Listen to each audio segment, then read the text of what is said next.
아브라함의 일생의 결론 부분이라 이렇게 얘기를 했죠. 그죠? 그래서 아브라함이 믿음의 조상이 되는 이유, 그죠? 믿음의 조상,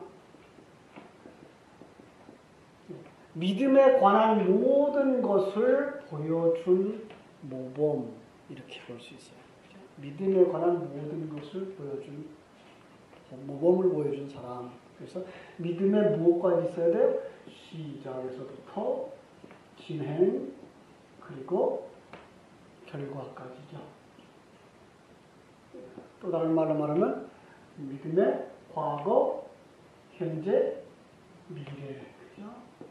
이렇게 해서 믿음의 전체를 다 보여주고 있어야 돼요. 그리고 우리가 그분이 믿음의 조상으로 우리에게 보여줬으면 우리가 믿음을 가졌다면, 그래서 이제 갈라디아서에는 그런 말이 있죠. 아브라함과 같은 믿음을 가진 자에게는 아브라함과 같은 복을 받느니라. 그래서 마찬가지예요. 아브라함과 같은 믿음을 가진 자는 아브라함과 같은 열매를 거둔다라는 얘기를 우리가 할 수 있는 거죠. 그러니까 어떤 시작이고 어떤 열매를 맺느냐를 다 설명하기는 너무 길고요. 그죠? 12장부터 22장까지니까 오늘 결과적인 부분 22장에서 우리 잠깐만 살펴보도록 하려고 하는 거죠. 특별히 오늘 여기서 저는 한 가지를 살펴보려고 해요. 14절. 아브라함이 그 땅 이름을 여호와 이레라 하였으니 오늘날까지 사람들이 이르기를 여호와의 산에서 준비되리라. 여호와 이레 무슨 뜻이에요? 하나님께서 하나님이 준비하신다. 이런 거죠. 하나님이 준비하셔요. 여러분, 하나님이 준비하신다. 하나님이 준비하셨다라는 뜻인데 그 아래 설명되어 있죠. 사람들이 이르기를 여호와의 산에서 준비되리라 하더라. 그렇죠? 여호와의 산에서 준비되리라. 여호와의 산에서 하나님이 준비하시는 거죠. 하나님의 준비 어느 시간표에서 봐야 될까요? 여러분의 인생 속에서 맞아요. 여러분의 인생 속에서요. 우리의 인생 가운데에서 뭘 준비했을까요? 그죠? 뭘 준비했을까요? 양이죠, 양. 그죠? 양이에요. 어느 그래서 관심을 양에다가 두려고 그러고, 준비했다고 하는 얘기 속에서 언제, 그죠? 언제. 과연 우리 인생, 여러분과 내 인생 속에서만인가? 아니면 창세전부터인가? 이런 부분이죠. 그 다음에 성경 속에서 양이라고 하는 부분은 어떤 부분들이었을까? 그죠? 성경 속에서 양은 어디에서 나와서 어디까지 나올까? 그죠? 그러면 그 양은 또 어떤 의미를 가지고 있는 것이며 그것은 무엇을 상징하고 있는 것일까를 살펴볼 수 있어야 되죠. 쉽지는 않아요. 그죠? 그런데 우리는 이제 간단하게 살펴볼 수가 있어요. 어디서부터 살펴봐야 되죠? 일단 아브라함의 사역 속에서부터 살펴봐야 되죠. 하나님께서 아브라함에게 창세기 12장에서 뭘 하라고 그러죠? 창세기 12장 1절로 3절에 보면은 하나님께서 아브라함과 약속을 해요. 어떤 약속해요? 복의 근원이 되게 하리라. 복이 되게 하리라.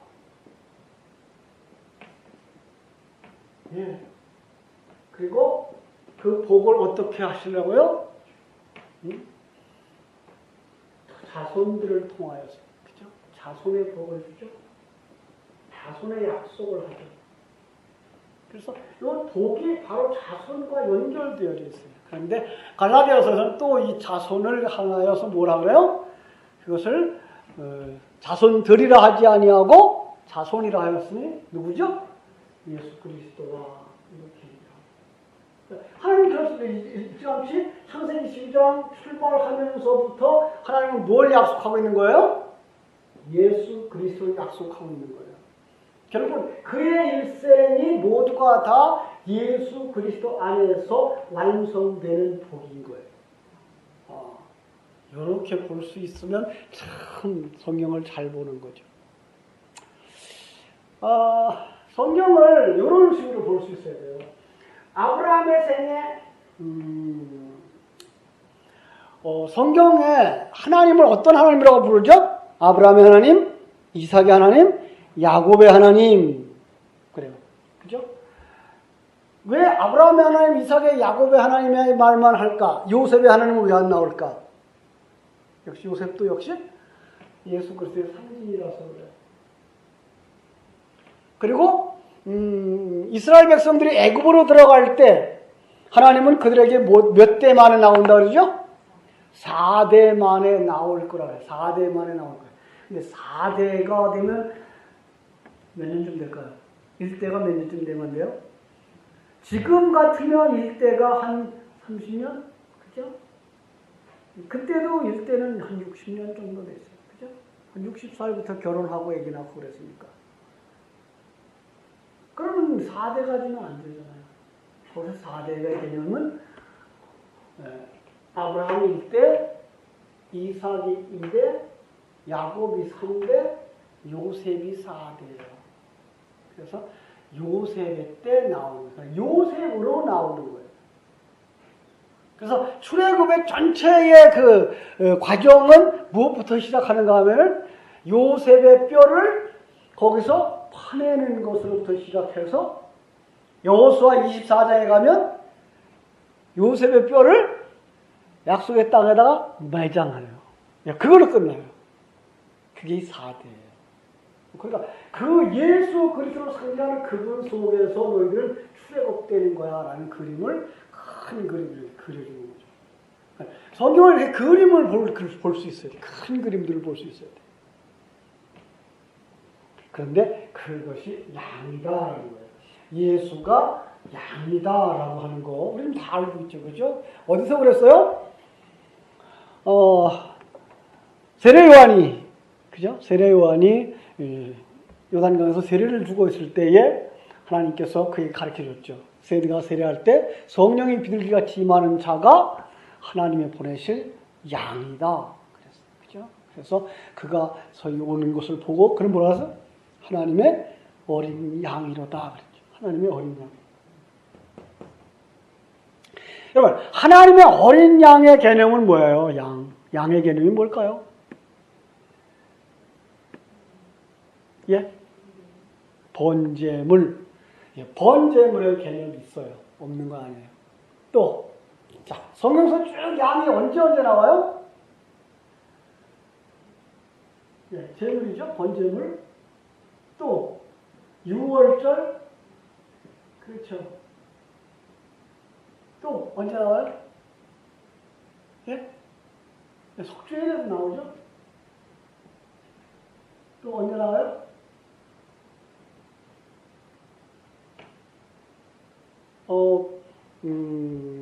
창세기 3장에서는 그냥 양이라는 이름은 없고 뭐만 나와요?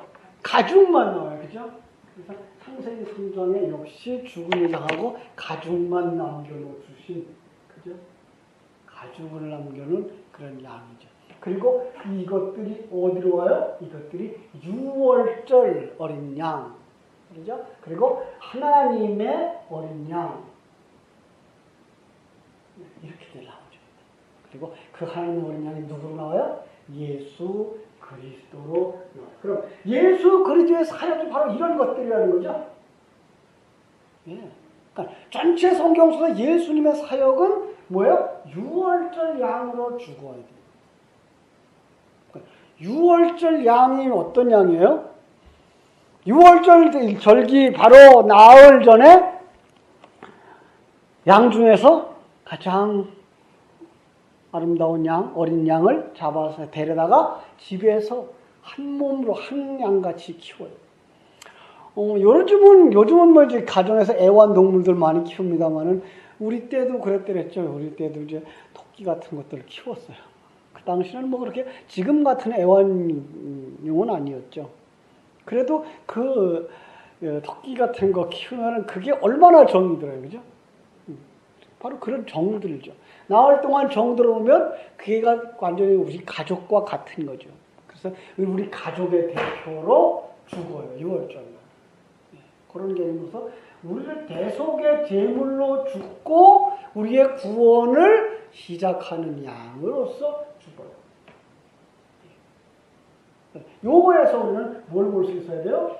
예수님의 창세전 십자가에서 죽으심과 함께 그것이 우리에게 영향을 끼치는 구원의 시작을 볼 수 있는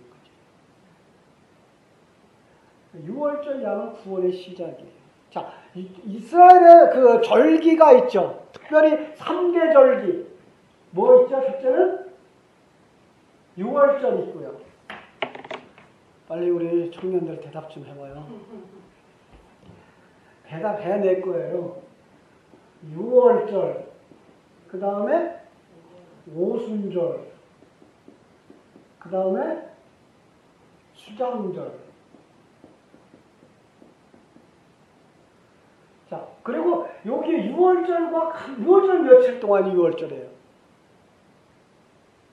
6월절 며칠? 하루에 하루. 그날이에요, 그날.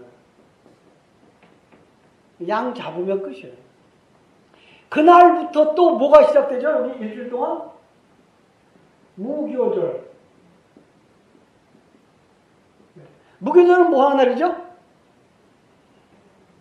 누룩 안 들어간 떡 먹는 절기, 쓴 나물과 함께 먹는 절기, 일주일 동안. 그리고 거기서 6월절 지키고 바로 첫 번째 안식 후 첫날. 보통은 6월절이 금요일이에요. 그리고 안식일이 며칠이에요? 토요일이에요. 안식 후 첫날 무슨 날이에요? 주일이에요. 그날 무엇 드리는 날? 예배 드리는 날. 예배 드리는 날이죠. 우리 오늘 예배 드리잖아요. 그죠? 그날이 첫 이삭을 드리는 날. 초실절. 초실절이 여기 있어요. 그러니까 6월절, 초실절, 무교절은 한 절기 안에 들어가 있어요. 그래가지고 예수님이 십자가에서 죽으시고 안식 후 첫날 첫 열매가 되어져서 하나님에게 올려가는 거죠. 그런 그림을 그려줘요. 그래서 예수님이 부활하신 다음에 마리아가 만났죠. 마리아를 만났을 때 마리아가 뭐라 그러죠? 마리아에게 뭐라 그러죠? 만지지 마라 그러죠. 뭘 상징하기 위해서요? 나는 먼저 하나님에게 첫 열매로 드려줘야 되는 거야를 가르쳐주고 있는 거예요. 첫 열매로 드려주는 그 그림을 우리에게 보여주기 위해서 만지지 마라 라고 했어요. 자, 오순절 날은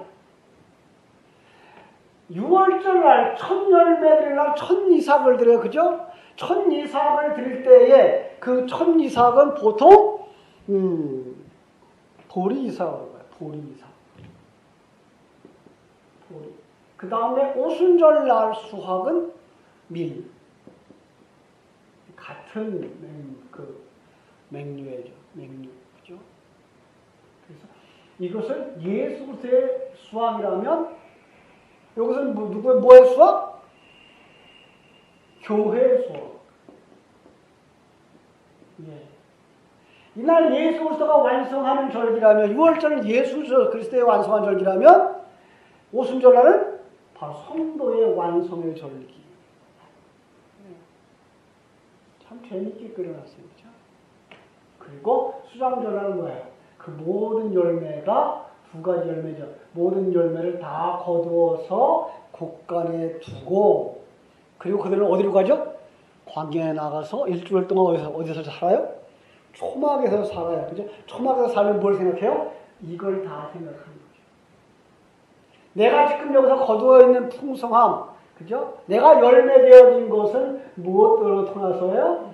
바로 예수 그리스도를 통하여서 성령으로 말미암아 완성되어진 내가 된 거야를 가르쳐주는 절기. 이게가 유태인들의 3대 절기예요. 참 하나님은 이렇게 잘 우리에게 가르쳐 주셨어요. 자, 그 속에 필히 우리가 기억해야 되는 게 뭔가 하면 이게 제물인 양들이죠. 그럼 양을 통해서 우리가 깨달아야 되는 것. 여러분, 그 당시에 그들은 양만 드리고서 끝나면 아무것도 아니었어요. 하나님은 그걸 싫어했어요. 하나님은 양을 주면서 뭘 알기를 원했을까요? 너희가 그 양 가지고 너희들 죄를 속할 줄 아니? 그죠? 양에게 심어놓은 의미가 있어. 그가 이제 그 세례 요한이 하나님의 어린 양이야 라고 예수를 지적했던 것과 같은 거죠. 그러면 그 양은 뭘 상징하는 거예요? 예수 그리스도. 그러니까 양을 제사하면서 그들은 항상 기억했던 게 뭐예요? 이건 예수 그리스도. 제 두 번째 하나님. 이건 창세전에 제2위 하나님이 우리 위해서 죽어주신 것을 상징하는 거야. 예수 그리스도를 통한 구원을 기념하는 거야 라는 것을 알았어야 되는 거죠. 그런데 이거를 잊어버리고 양만 자꾸만 잡아서 제사하니까 하나님이 어떻게 해요? 가주지 마라. 나는 양 기름에 배불렀어. 그거 싫어. 여러분, 유대인들은요, 굉장히 열심히 제사했고, 굉장히 열심히 절기 지켰고, 굉장히 열심히 11조 생활했어요. 그런데 말라기서에 가보면은 11조에 대한 얘기를 하면서 뭐라 그러죠? 이 도적놈들아. 왜 도적질하니? 뭘 도적질했어요? 11조와 헌물이다. 그들은 그런 말 들으면 웃었죠. 왜? 자기는 철저하게 11조 생활을 하고 있었거든요. 그러니까 그 부분에 있어서 우리는 알지 못하는 거죠. 그 부분에 있어서 이제 오해를 하고 문자적으로 해석하면 그 당시에는 그들이 그렇게 표면적으로는 11조를 한다 그러면서 속으로 빼먹었나 보다. 이렇게만 얘기를 생각하는 거죠. 그런데 뭐예요? 진의를 잃어버린 11조는 그가 도적질하는 거야. 예. 오늘날도 똑같아요. 우리가 이 전체적인 의미 모르고 지난번에 얘기해서 성찬식 때 진정한 그 살과 피인 예수 그리스도에 대한 것, 그 진리의 말씀을 먹음으로 우리가 살아가는 걸 모르고 떡만 먹고 포도주만 먹으면 그건 세상 사람들과 다를 바 없는 거야. 한 잔 포도주이고 한 조각 빵일 뿐이야. 그게 죄야. 그게 죽은 자야. 이런 의미라고 가르쳐주죠. 똑같아요. 지금 신앙생활도. 신앙생활 가운데에서 우리가 반드시 깨달아야 되는 게 뭐예요? 진리의 부분이에요. 진리의 부분을 잃어버리고 예수 그리스도로 완성되어졌기 때문에 내 삶의 모두가 하나님 겁니다라는 고백이 없이 그냥 무조건 10분의 1만 갖다가 하나님께 드리면 난 할 것 다 했어 라고 생각하는 사람은 양만 드리고 있는 사람과 다를 바가 없는 거예요. 거기다가 이제 미신적 요소까지 겸하죠. 우리는 이게 다 하나님께로부터 온 겁니다라는 신앙 고백으로 드리는 것이고, 많은 사람들의 11조는 뭐예요? 요구하면 하나님께서 30배, 60배, 100배로 갚아주시겠지. 또 목사님들 거기다 대고 또 이제 그렇게 기도하죠. 하나님 그렇게 갚아주옵소서라고 기도하니까 성도들은 이제 너무나 또 이제 귀가 그쪽으로 솔깃해가지고 2배만 해도 괜찮습니다. 그러죠. 이제 30배는 너무 많고. 그런데 그것은 정말 미신적 개념이지 진정한 11조의 개념은 아닌 거죠. 11조의 개념도 역시 대표적인 개념이에요. 대표적인 개념. 10개를 대표한 겁니다. 예. 실상은 이게가 우리 백성들이고 이게가 예수예요. 진정한 11조도 뭐여야 돼요? 예수여야 돼요. 예수만 받아요, 하나님은. 예. 그래서 우리가 그걸 알면 우리가 예수 안에 들어가야 되는 거예요. 자, 바울이 디모데에게 편지를 쓰면서 그런 얘기를 하죠. 달려갈 길을 다 갈고, 그죠? 그리고 경주하는 자가, 그죠?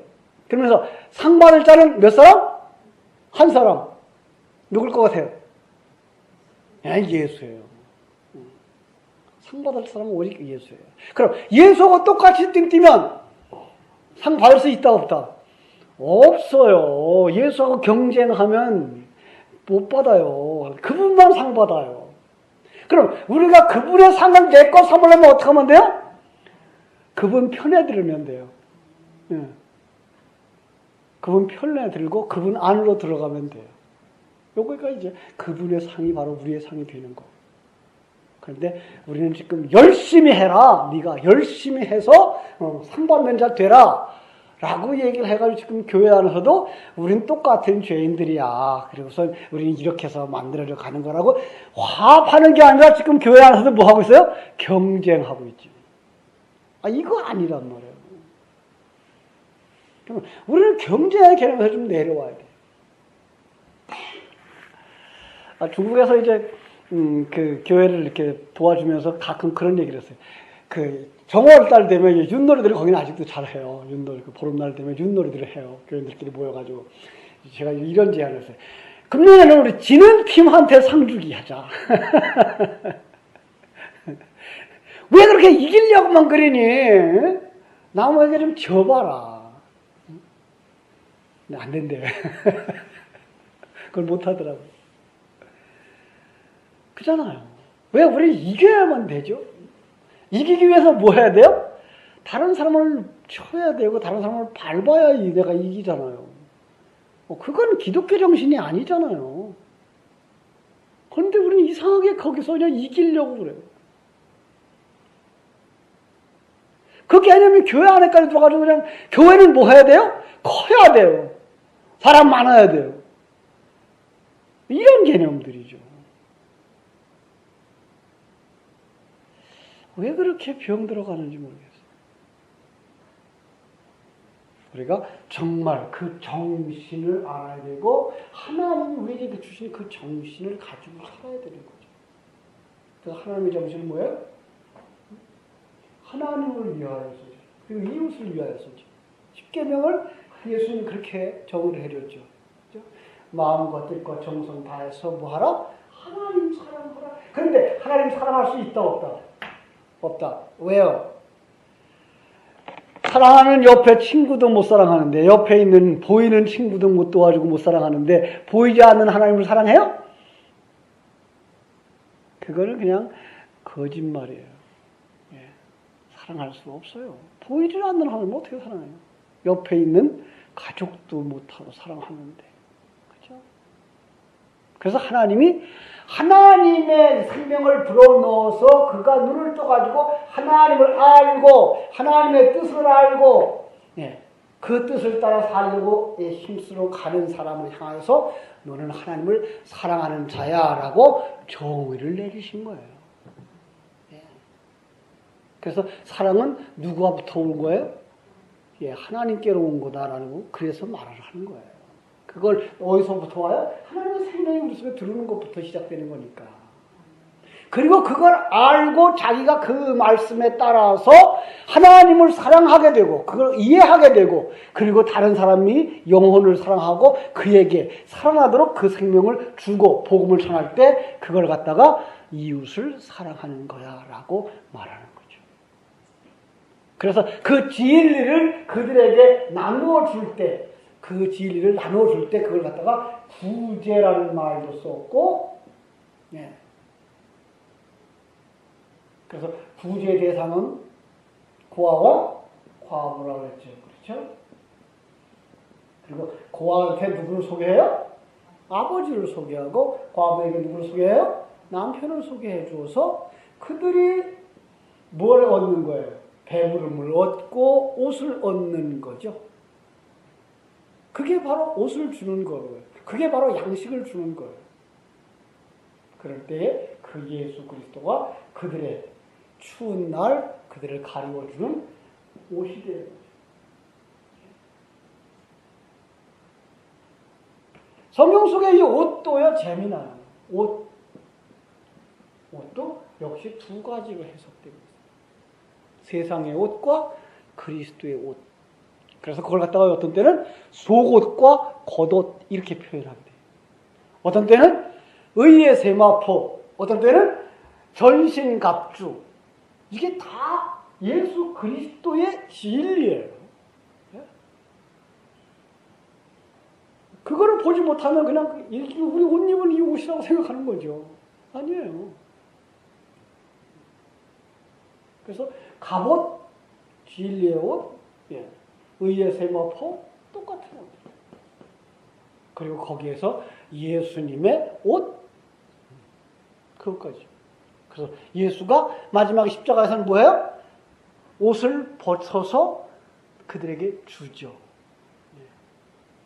그때 그 밑에 있었던 사람은 어떤 사람이에요? 그들의 옷을 가져간 사람, 예수님의 옷 가져간 사람. 군인이죠? 예. 그 군인, 성경 속의 군인도 둘로 봐야 돼요. 뭐예요? 세상의 군인, 그리스도의 군인. 우리는 누구예요? 그리스도의 군병이죠. 예. 그들에게 그 진리를 주어서 그들이 진리가 되게 하는 것, 이게 예수님의 십자가의 마지막 부분이에요. 자, 그래서 이제 양이라고 하는 부분 더 설명을 할게요. 예수님이 제자들을 세상으로 파송하면서 뭐라 그러죠? 마태복음 10장에 보면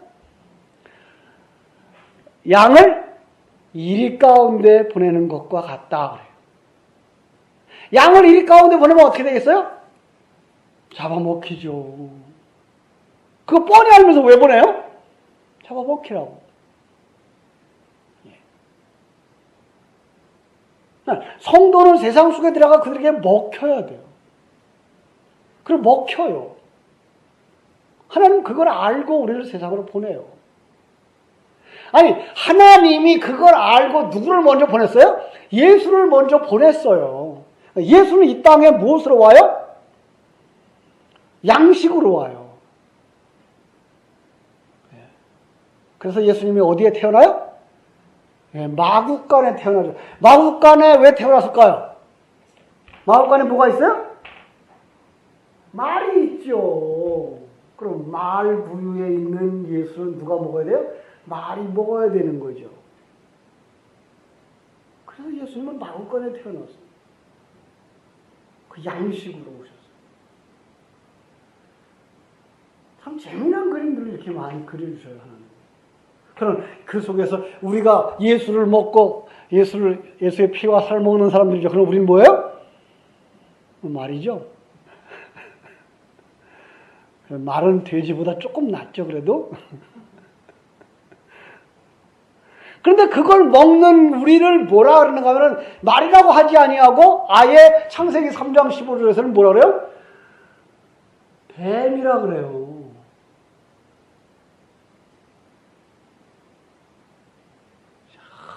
그러니까 독사의 자식들이라고 하는 얘기를 그냥 예수님이 그냥 한 얘기가 아니에요. 이런 구원의 맥락 속에서 너희들이 누구에 속한 자요?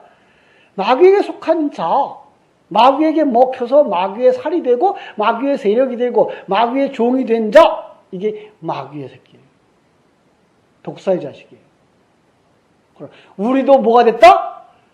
뱀에게 먹히고 뱀이 된 거예요. 이게 약육강식이죠. 예, 이게 세상의 법칙이죠. 강한 놈이 약한 놈을 먹어. 그러면 약한 데가 강한 것에 그냥 세력이 되고 힘이 되어버려요. 그 강자가 점점 더 강해져요. 그런데 영적 원리는 어떻게 돼요? 강한 고기가 약한 자의 밥이 돼요. 그러면 강한 자를 먹은 약한 자가 강한 자가 돼요. 이런 원리를 이해하실 수 있을지 모르겠어요. 자, 예수를 먹은 뱀은 뭐가 된다? 예수가 돼요. 그래서 옛사람이 누구를 받아들여요? 그리스도의 영을 받아들이면 뭐가 나와요? 그리스도가 나와요. 이런 그림이에요. 이런 것들을 좀 이해를 잘 할 수 있었으면 좋겠어요. 예.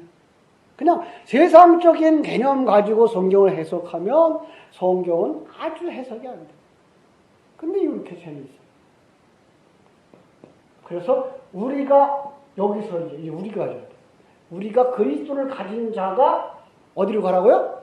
이리 때에 가서 이리에게 먹히면 너를 먹은 그는 뭐가 된다? 양이 된다. 이런 개념.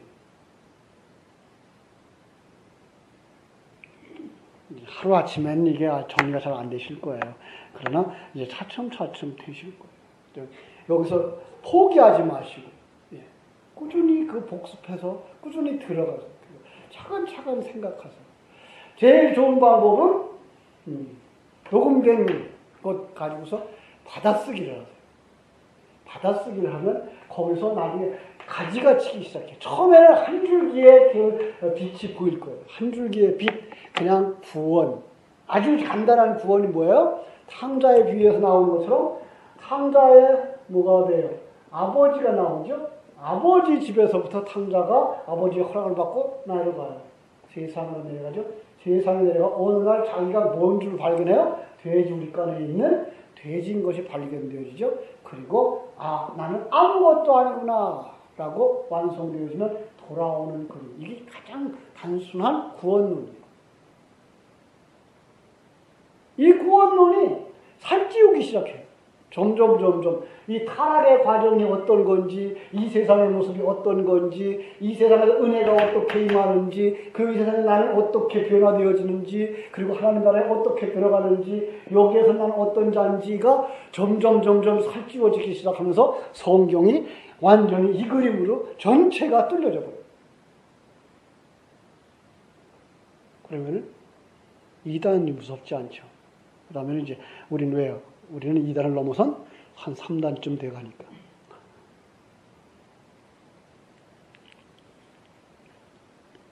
그런데 이제 이러한 그 구원의 그림을 창세기 12장부터 나와서 그려준 그 그림이 어떻게 아브라함을 완성시켜 간다고요? 처음에는 하나님이 찾아오심으로부터.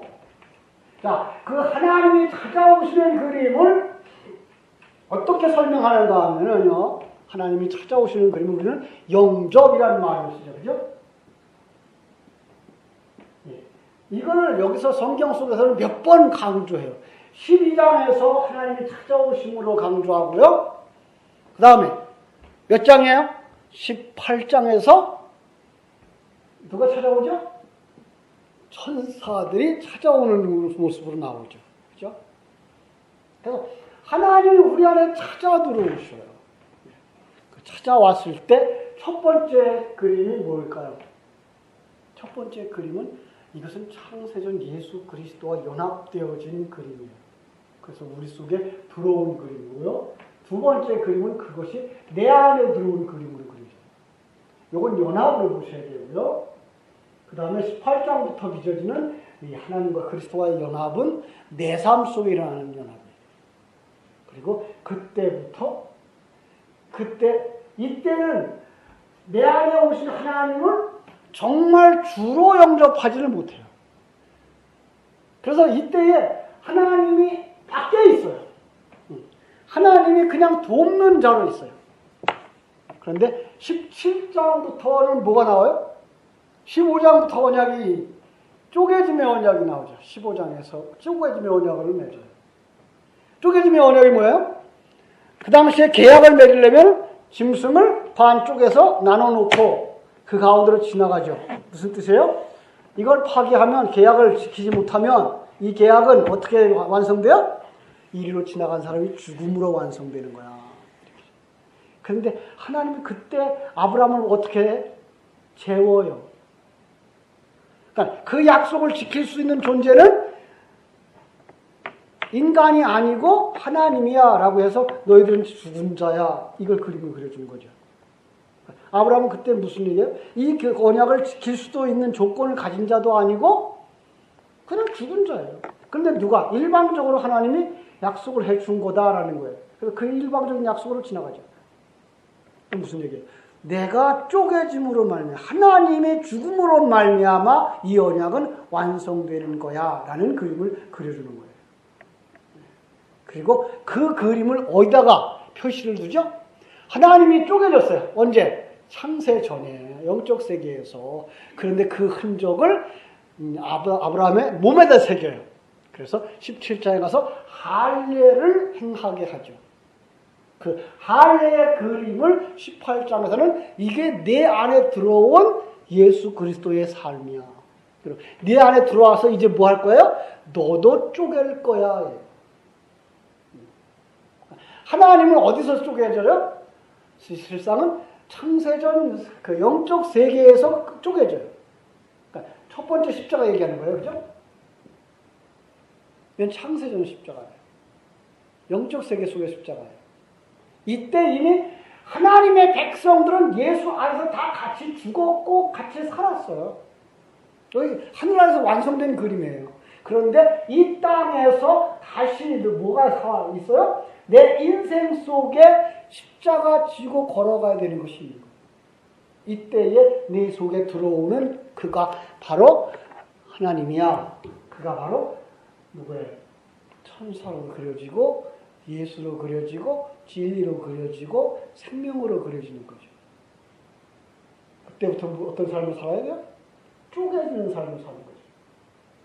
옛사람을 완전히 쪼개버리는 삶. 그러면서 새 사람은 점점 자라나서 완성되어지며 이게 갖다가 아들이라는 말을 쓰고 아들의 탄생 이렇게 말하기도 하죠.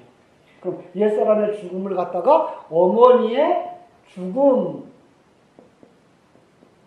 이렇게. 그래서 성경 속에는 묘하게도 특별히 그 하나의 그림을 그려주면 라헬이 요셉과 베냐민을 하죠. 요셉은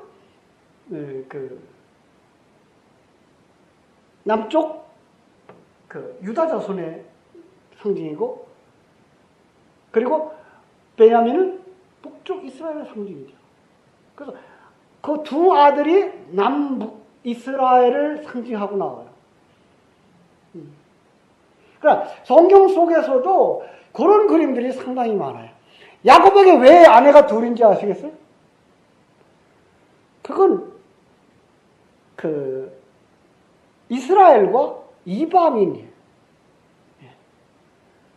하나의 상징은 뭘 상징해요? 유대인을 상징하는 것이고 하나는 이방인을 상징하는 거예요. 그래서 야곱에게는 두 아내가 있는 걸로 존재하는 거예요. 둘이 다 누구예요? 12아들을 낳는 엄마예요.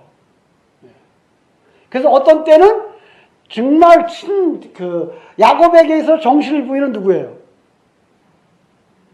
그래야죠. 예. 그런데 누구를 더 사랑해요? 라헬을 더 사랑해요. 어떤 때는 라헬이 그 아내의 역할을 하고, 어떤 때는 레아가 아내의 역할을 하고 그래요. 그 둘을 통해서 누가 나와요? 12이 나와요. 12은 뭐예요? 아들. 아들의 숫자예요. 결국은 거기서 이제 남유다, 북유다의 죽음을 통해서 그 속에서 하나님의 백성이 나오는 것을 그려주는 거예요. 이런 그림들이 성경에 상당히 많이 있어요. 그런 것들을 하나하나 열어가기 시작하면 성경 속의 한마디 한마디들이 그냥 지나갈 수가 없어요. 저 친구 하나가 참 대단한 친구가 한 사람이 있어요. 그 친구는 외국에 나가지 않고 한국에서 이름 잊어버렸다. 영어 교육하는 방법이 있었어요. 생각이 안 나는데요. 이강무 목사님이 했던 영어 학습. 교회마다 그 프로그램을 해서 그들이 그 비디오를 가지고 계속 말을 그냥 외워요. 그래서 그 학습반을 가지고 그걸 본인이 하고, 그리고 교회에서 어린이 애들에게 가르치기 시작해가지고 어린애들한테 영어 학습반을 해가지고 주일학교 학생들과 영어 예배를 드려요. 그러니까 전국적으로 유명해졌고 세계적으로 지금 유명해졌어요. 교회는 안 커요. 근데 지금 거기서 자라난 사람들이 지금 세계 속에 나가 있어요. 그 일을 지금 한 20년 넘게 했어요. 그래서 지금 영어를 곧잘 해요. 왜 그런 얘기를 자꾸만 하죠? 바로 그런 것들이에요. 그들 속에 무엇이 들어갔느냐? 그게 나오게 돼 있어요. 계속 먹어야 돼요. 진리의 사람이 되려면 계속 진리를 먹어야 돼요. 세상 것만 계속 들으면 어딜 가요? 세상으로 가요. 심리학적인 것만 계속 들으면 심리학 쪽으로 가요. 먹은 것이 무엇이냐? 그게 나오게 돼요. 하나님께서 우리를 이렇게 만들어 가시는 거죠. 우리 속에 들어와요. 근데 들어오는 그림이 18장, 19장에서 두 개의 그림으로 봤죠. 18장은 누가 영접한 거죠? 아브라함이 천사를 영접한 것. 19장은 롯이 천사를 영접한 것이죠. 그런데 결과는 완전히 달랐어요. 18장은 아브라함이 어떤 모습으로 종들을 섬기죠? 객이에요. 그 나그네들의 객이죠. 그런데 객 앞에서 그를 뭘로 섬겨요? 종으로 섬겨요.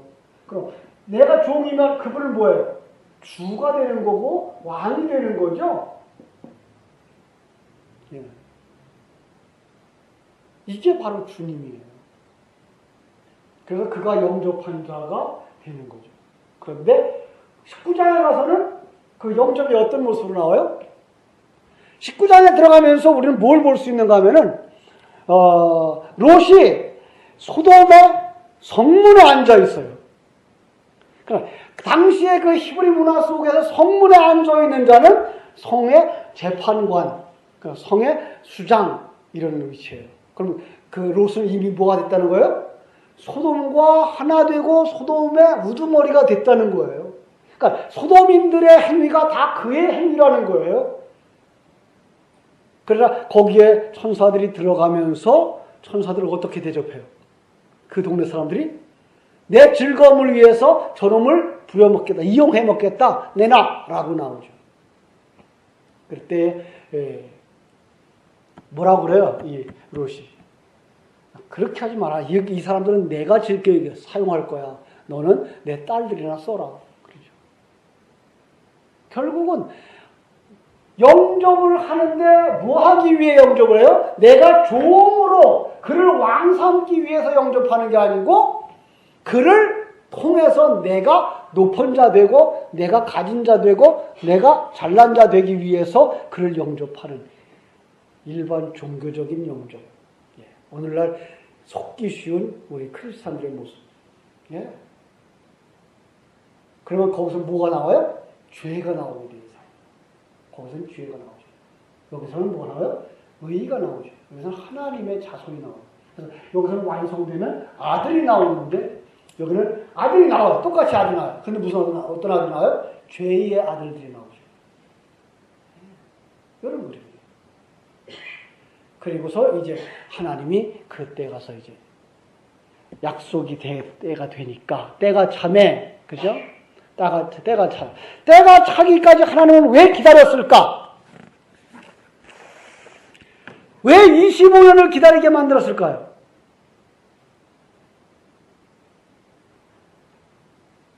불가능한 자가 되도록 만든 거예요. 그러니까 자신들이 불가능한 자인 것을 알게 하시려고.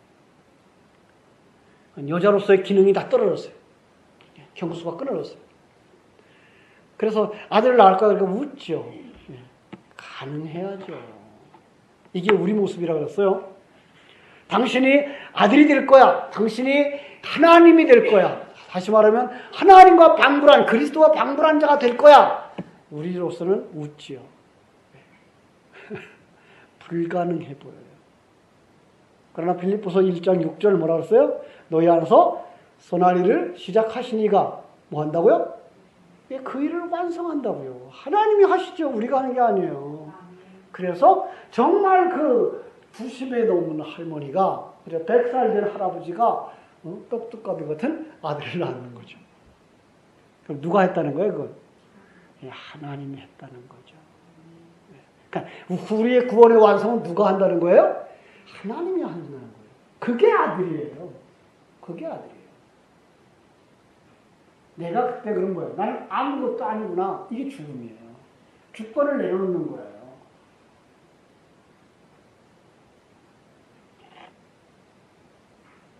그 마지막 그림이 이제 22장이죠. 그래서 22장에서 어떤 그림을 다시 봐요?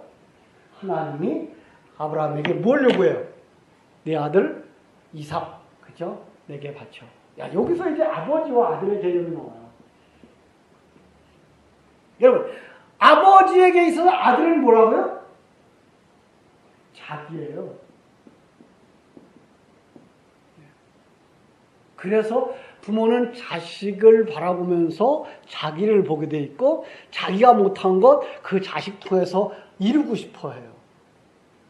그래서 자식에 대한 기대들이 상당히 커요. 나예요, 나. 그러면 뭘 하는 거예요? 이 너를 바쳐. 옛사람이죠. 너를 바쳐. 거기서 그는 무엇을 봤다고요? 예수 그리스도를 봤다고요. 그래서 신약에 와서 예수님이 그러죠. 아브라함이 나의 때 볼 것을 기다리다가 즐거워하였다. 보고 즐거워하였다. 라고 말하죠. 예. 그러니까 너를 바치면, 너를 죽이면 뭐예요? 이게 사는 거야. 잘난 체하죠, 이렇게. 한자를 써가지고. 좀, 그 한자를 쓰다 보면 간단해서 좋아요.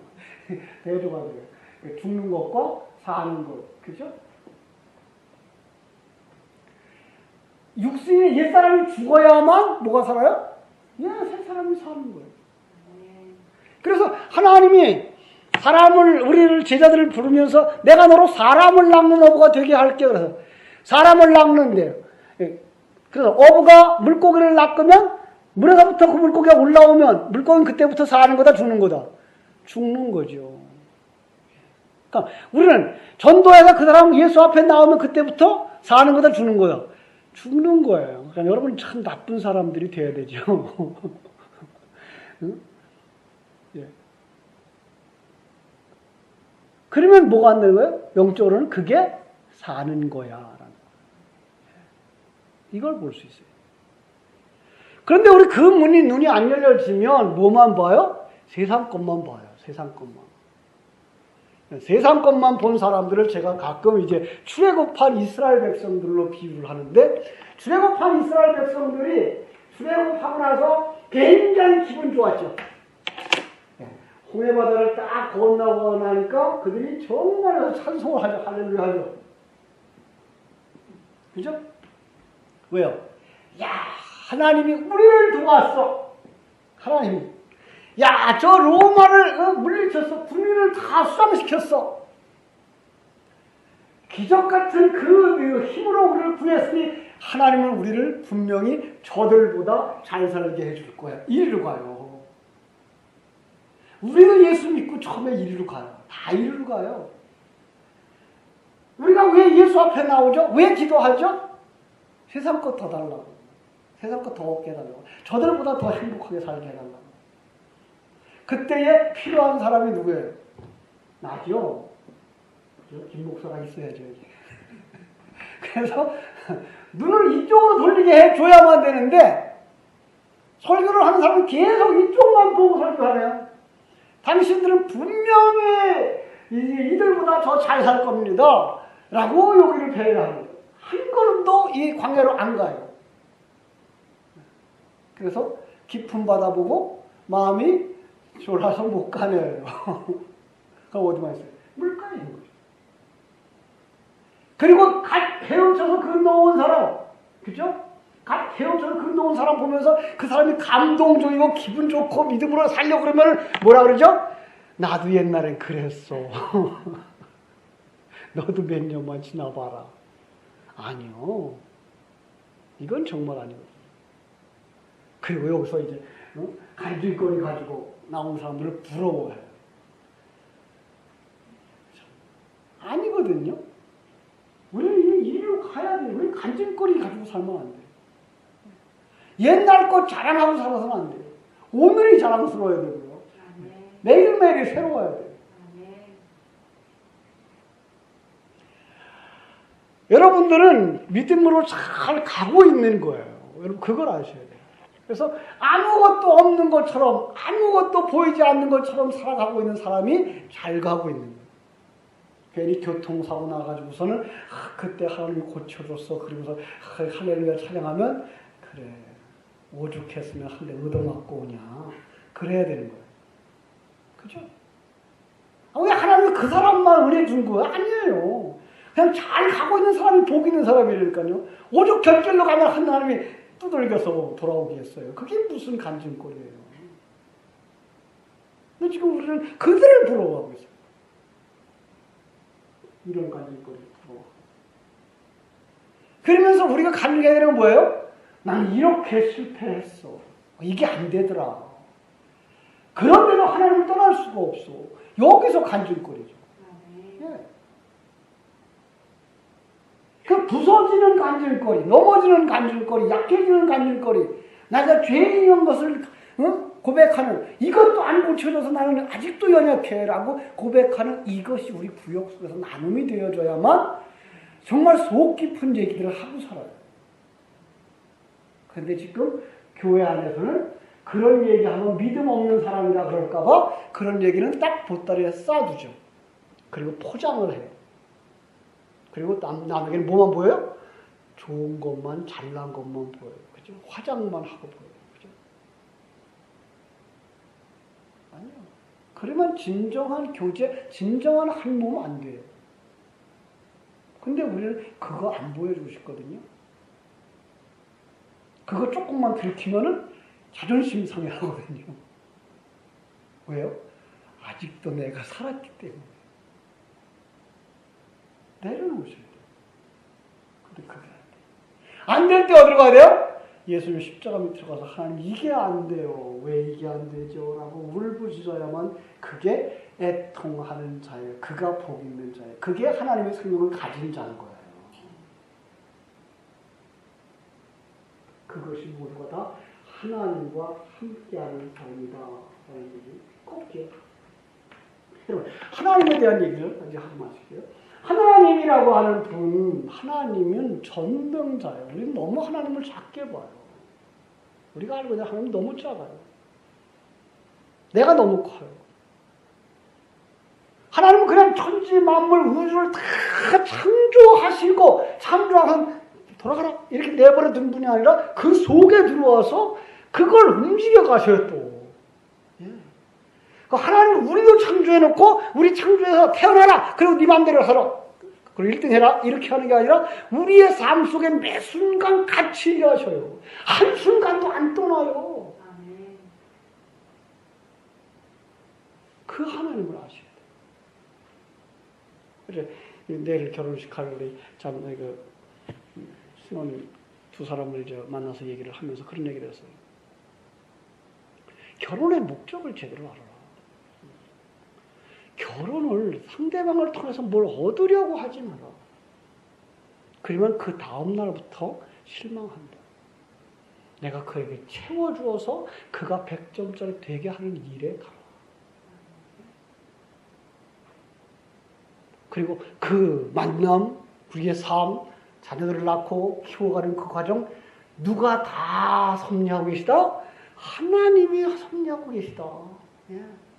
심지어는 장애자를 낳는 부모, 예. 교통사고를 통해서 자녀가 장애가 된 것, 이 모든 것도 하나님이 기억하신다. 예. 그거 잊어버리지 마라. 그러면서 이제 그 닉부이치치에 대한 얘기를 해줬어요. 하나님이 왜 내게 이 자식을 주셨을까를 보고 그 자식을 그 자식 되게 키워준 거죠. 저는 그 젊은 부이치치를 칭찬하고 싶은 마음은 없고요. 그 부모님을 칭찬하고 싶어요. 자녀를 숨겨두거나 가둬두거나 방 안에 처박아두지 아니하고 일반 애들과 같이 공부하도록 했어요. 얼마나 힘들었겠어요, 그 애는 처음에 견디기가. 그런데 불구하고 어느 날 시간이 지나니까 그 애가 그들과 같이 살더라는 거예요. 그들과 같이 공놀이도 하고 그들과 같이 수영도 하고 그리고 그 다 없는 발가락 하나 가지고 글도 쓰고 타자도 치고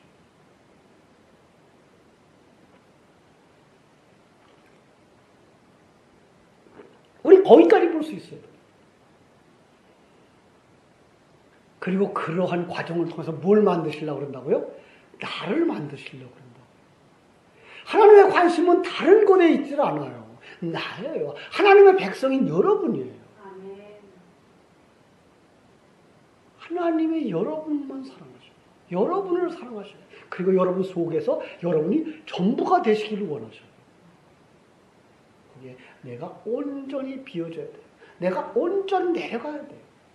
내가 아무것도 없어야 돼요. 그러면 그때 예수님으로 충만해요. 하나님으로 충만해요. 하나님으로 충만되면 거기서 이제 살아나는 거죠. 아멘.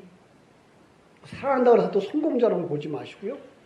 들국하면 들국화로 꽃 피우게 되는 것이고 해바라기 같으면 해바라기 꽃 피우는 것이고요. 예. 기린 같으면 그 목이 긴 사람으로 키가 큰 사람으로 사는 것이고 그죠? 토끼 같은 사람은 토끼같이 사는 것이고요. 왜?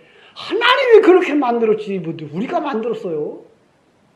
왜 그걸 내 탓을 하고 부모 탓을 해요? 아니요. 하나님이셔요. 세상의 가치관, 세상의 것들로만, 세상의 눈으로만 보지 말란 말이에요. 그렇게 보면 그냥 또 경쟁하고 누가 잘났어, 못났어 이걸로 다 간다고요. 우리 이대로 행복할 수 있어야 돼요. 내 모습 이대로. 내 모습 이대로. 그리고 거기서 완성되면 가는 거예요. 예. 여러분 아직 완성 안 돼서 못 가는 거예요. 여기서 오래 사는 게 좋을 것 같아요. 천국 가서 오래 사는 게 좋을 것 같아요. 많은 사람들이 장수하리라 그랬다고 해서 이 세상에서 오래 사는 걸 장수라고 생각해요. 아니요. 이 세상에서 사는 거는 한 번 꿈과 같아요. 일장춘몽이라고요. 7, 80년이에요. 아무리 오래 살아도 100년이에요. 100년이 길어요. 만년이 영원히 길어요. 영원한 속에 사는 게가 그게 장수지. 이 땅에서 100년 살아봤자 그건 잠깐이란 말이에요. 왜 이 땅에서 장수하는 걸 그렇게 부러워해요? 이 땅, 우리 같은 경우 얘기를 하면 그러죠. 중국에 가서 사는데, 뭐 그렇게 많이 사다 놓고 살 거 있어요? 하나님이 돌아가라 그러면 그냥 다 주고 오는데, 어떻게 가져와요? 그걸 뭐라 가져와요? 더군다나 이 땅의 것 하늘나라에 가서 아무것도 쓸모가 없어. 빈손 들고 가야 되잖아요. 뭘 그렇게 가지려고 이러셨어요? 아니, 여러분 뭐 가난한 자가 되라는 얘기는 아니에요. 여러분의 그런 만큼 쓰임 받으세요. 예, 큰 그릇이 되세요. 그래서 큰 물질을 가지고 크게 쓰세요. 그런데 그걸 목적으로 삼아 살지는 마세요. 그게 목적이 아니니까. 우리는 내게 주어진 그 환경, 그 조건, 그 상황 속에서 무언가 깨닫고 배우고 하나님의 도구로 살다가 하나님 오라 그러면 가면 되는 거니까. 그래서 정말 믿음으로 사는 자는 하나님의 계획을 보고 하나님이 완성한 나를 보고 하늘에서 이룬 것 같이 땅에서도 이루어지다라고 기도할 수 있는 자가 되셔요. 그래서 아브라함이 뭐예요? 그 아들을 바치는 거예요. 자기를 드리는 거예요. 자기를 내려놓는 거예요.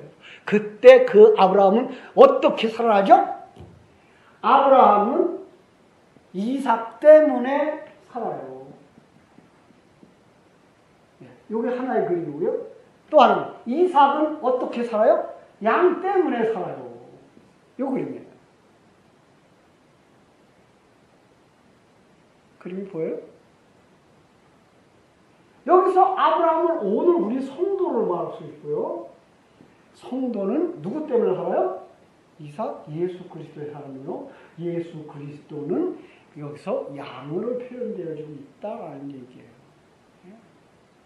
거기서 개인적 인간적인 이삭은 또 누구로 말미암아 살아요? 예수로 말미암아 사는 거죠. 이 그림이에요. 이게 창세기 22장의 그림이에요. 이걸 깨달아 알 때 그래 내가 내 아들이다. 그걸 뭐예요? 탕자가 하나님과 아버지와 얼싸안는 그림인 거예요.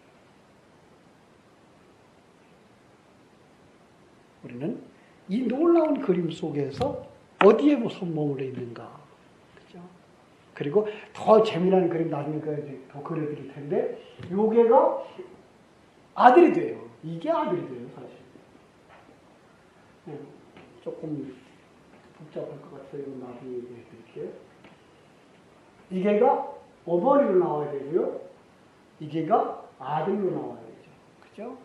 그래서 옛사람이 죽고 새사람이 태어나는 그림인 거예요. 자기가 완전히 포기되고 그때부터 누구만 의지해요? 이삭만 의지해요. 요 그림이 야복강가에서 야곱이 평생을 뭐 의지하고 살아요? 지팡이 의지하고 사는 거죠. 근데 그때에 누가 대신 죽었게요? 야곱 대신. 거기도 죽은 그림이 나와요. 환도뼈라고 되어 있는 그림인데 그 환도뼈가 남자의 제일 부드러운 부분 이렇게 되어 있어요. 그리고 그 생식기 이런 부분이 있어요. 결국은 씨예요. 그러면 야곱은 누가 죽어서? 야곱의 종작, 야곱의 자손, 예수가 죽어서 야곱이 이스라엘로 바뀌는 거예요. 예. 그리고 그때부터 그는 그 지팡이 하나님이죠. 지팡이를 의지하며 사는 자로 사는 거예요. 그래서 그의 평생의 지팡이를 의지하고 사는 그림으로 그려지는 거예요. 예. 이런 그림이 이제 하나하나 이제 열릴 거예요. 그 그림을 잘 연결시키고 복습하시고 묵상하시면 이게 처음에는 그림이 그냥 한 장 그림이고요. 그냥 낱말로 써놔도 한 글자예요. 한 단어예요. 그런데 조금만 지나면 이 그림이 살아 움직이고요. 이 글자들이 살아 움직여요. 그러면 성경이 정말 살아서 여러분 속에서 꿈틀거리고 여러분을 움직여가요. 저는 이거 얼마 전부터 이게 느껴져요. 그때에 우리가 뭐 했다고 말할 수 있어요? 하나님의 음성을 들었다, 하나님의 인도를 받는다라고 말씀할 수 있는 거지 그냥 귀로 들리는 거 아니에요. 이 진리가 우리를 이끌어가는 자리까지 가는 거죠. 그럼 뭐 목사님은 이제 아무렇지도 않아요? 아니요. 아직도 옛사람 있어요. 저도. 육신이 피곤하면 힘이 많이 빠지고 누가 자존심 상하게 만들면 또 속에 올라오고 그래요. 언제까지? 이 세상 떠날 때까지. 그래서 제발 우리 이 성도님들이 기억할 것, 앞에 서 있는 목사를 천사나 하나님이라고 보지 말아요. 나 그냥 사람이에요. 죄악의 환경이 되어지면 큰 죄를, 나보다 더 큰 죄를 지을 수 있는 이런 인간인 건 잊으면 안 돼요. 그럴 수 있어요. 그런데 중요한 건 뭐예요? 그 사람 속에 진리가 있느냐를 보셔야 돼요. 그러니까 우리가 이제 세상 사람을 볼 때 사람은 뭐를 본다고요? 외모를 본다고요. 그러면 외모가 뭐가 외모예요? 키 크고 작고 이런 거? 아니요. 그의 행위, 그의 가치관이 자기중심적인 그것, 이거 보는 걸 외모를 본다 그러는 거예요. 그러니까 세상적인 가치관을 가지고 사는 사람을 외모를 보는 사람이라고 그러고, 하나님을 뭘 본다고요? 중심을 본다고요. 그러니까 그 중심이 뭐예요? 그 속에 진리가 있느냐를 보는 거예요. 그래서 생명수 예수가 있느냐라고 보는 거죠. 그게 뭐예요? 물이에요. 여러분, 우리는 어떤 물을 가지고 살아야 돼요? 하늘에부터 온 물. 그래서, 또, 이름을 얘기 또 길어지는데. 신랑 후보나 또 신랑의 심부름꾼이 신부를 어디 가서 찾죠? 우물가에. 그죠? 우물가에 가서 여자를 만나면 뭘 요구하죠? 내게 물 좀 다오라고. 그래서 이삭의 아내를 구하러 갔던 그 종도 그에게 요구한 게 뭐예요? 물 좀 내놔봐요. 물 좀 내놔봐. 그 다음에 모세도 역시 마찬가지고, 또 야곱도 마찬가지고, 물을 달라고. 뭐예요? 진리 내놔봐. 네가 진리의 사람인가?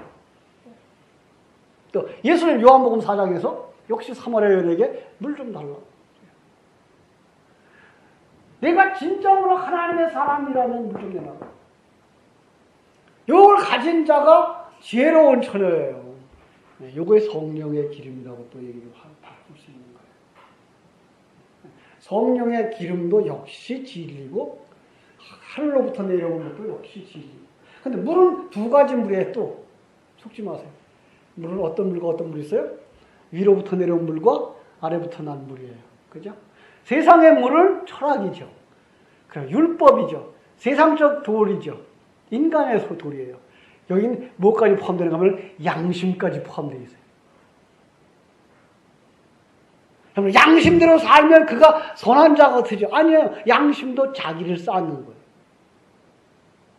그래서 진리의 물만, 하늘로부터 내려온 것만 진리예요. 그 하나의 물, 하늘의 물을 하나를 봐요.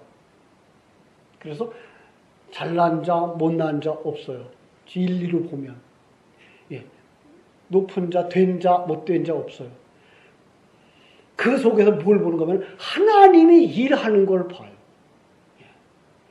어떤 사람은 금방 예수 믿고 금방 변해. 이런 사람도 있어요. 근데 어떤 사람은 예수 믿고 10년, 20년 돼도 이게 잘 안 변해. 그런데 안 변하면서 하나님 난 이게 안 변해요. 난 참 못난 사람이 이 사람이 변하고서 난 변했어요. 까부는 사람보다 훨씬 나은 사람일 수 있어요. 그래서 우리는 누구도 함부로 손가락질하고 잘났어 못났어 할 수가 없어요. 그렇게 하면 내가 바리새인으로 가는 거예요.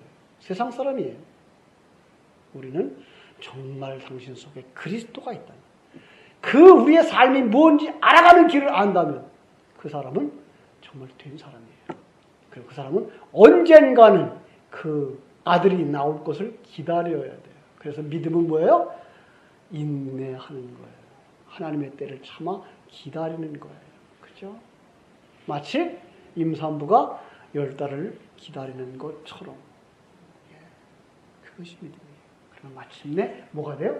옛사람이 죽고, 그죠? 심지어는 하나님이 죽이죠. 우리가 죽이지 못해요. 우리가 벗지 못해요. 우리가 벗지 않아요. 우리 왜요?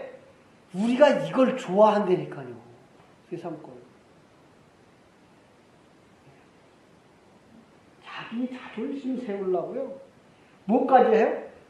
순교까지 할 수 있어요. 자기 재산을 다 드릴 수도 있어요. 근데 자기의 이름을 위하여 자기를 다 드리면 이건 또 아니에요. 이게 어려운 거예요. 그건 하나님이 필요하다고 그러면 선생님 거기까지 가야 되는 거예요. 괜히 그걸 갖다가 다 드림으로 말하면 자기의 의를 쌓는다면 똑같은 거예요. 안 한 거나. 신앙은 이렇게 어려워요. 그렇게 호락호락하지가 않아요. 그런데 진리가 차고 하면 어느 날 그게 되어져요. 그때를 기다려요. 그리고 도망가지 마세요. 그 자리에 묵묵히 서서 하나님의 시간표를 기다리세요. 하나님이 반드시 여러분 속에서 선할 일을 시작하셨기 때문에 반드시 완성시킬 줄로 믿습니다. 기도하겠습니다.